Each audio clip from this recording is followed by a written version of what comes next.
अस्सलाम वालेकुम नाजरीन, आप देख रहे हैं यूट्यूब चैनल। मैं हूं अनवर जान नासिर एडवोकेट।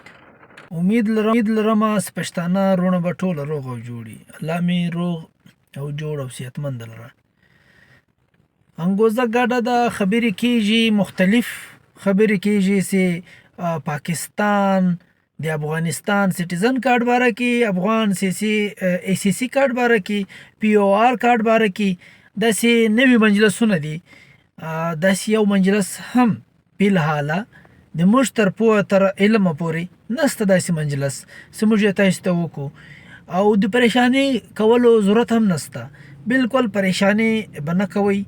امید لرو چې ښه خوندور مجلسونه به د موږ په حق کې، او د کې پی کې وزیر اعلی علي امین ګندفور صاحب سره، او دغسې د نورو څلورو درو سرو صوبو که بگټي صاحب د سرفراز بگټي صاحب، که مراد علي شاه ده، که مریم نواز صاحبه ده، دغو سره موږ دا گزارش کوو چې د پښتنو په حق کې کوم چې محب وطن پاکستانیان دي، د هغو پښتنو لپاره باید چې داسې فیصلې وکړي چې د دوی زړه ازاري نه وسي، او دوی ته پاکستان سټیزن کارت ورکړل سي، پاکستان ان آی سی ورکړل سي، او دوی ته دلته شهریت او شهرت ورکړل سي، دوی د دې شهري وبلل سي.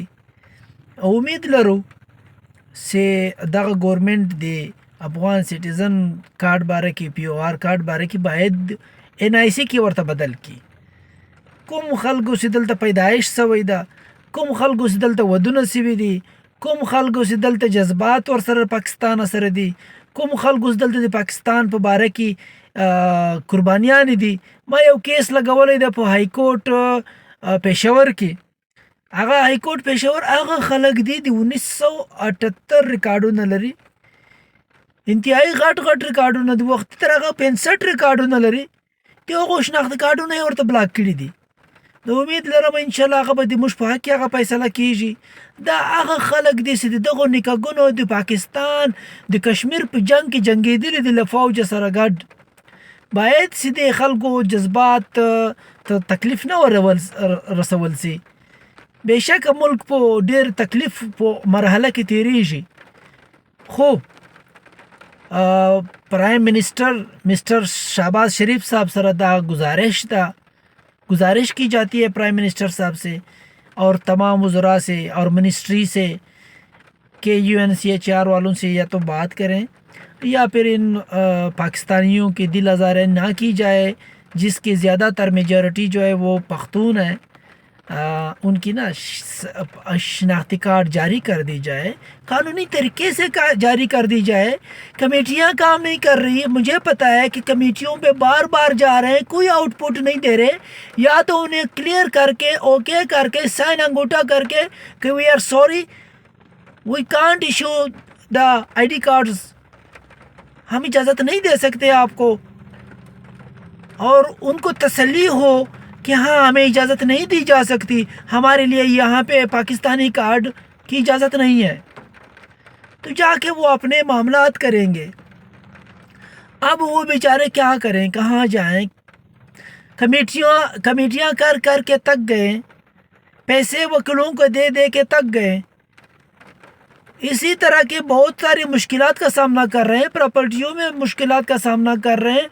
یہاں پہ انویسٹمنٹ میں یا دیکھیں، حقیقت تو یہ ہے کہ جو بڑے کاروباری لوگ ہیں یہاں پاکستان میں، شالم مارکیٹ لاہور سے لے کر اعظم مارکیٹ لاہور سے لے کر کراچی کے بڑے مارکیٹوں سے لے کر کوئٹہ کے بڑے مارکیٹوں سے لے کر پراپرٹیوں میں سب سے بڑے انویسٹر جو ہے یہی لوگ ہیں جو ہمارے پاکستان پیسہ لا کے یہاں پہ انویسٹ کیا تھا.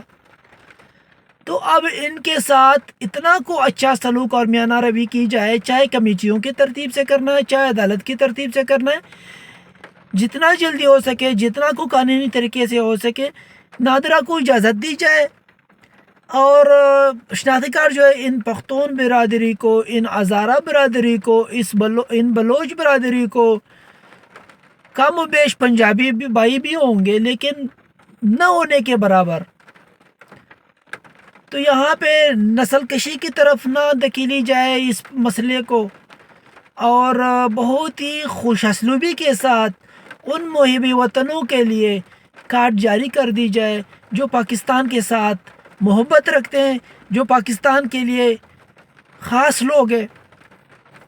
بہتری ہماری بھی اسی میں ہے، بہتری ہمارے ان بھائیوں کے بھی اسی میں ہے۔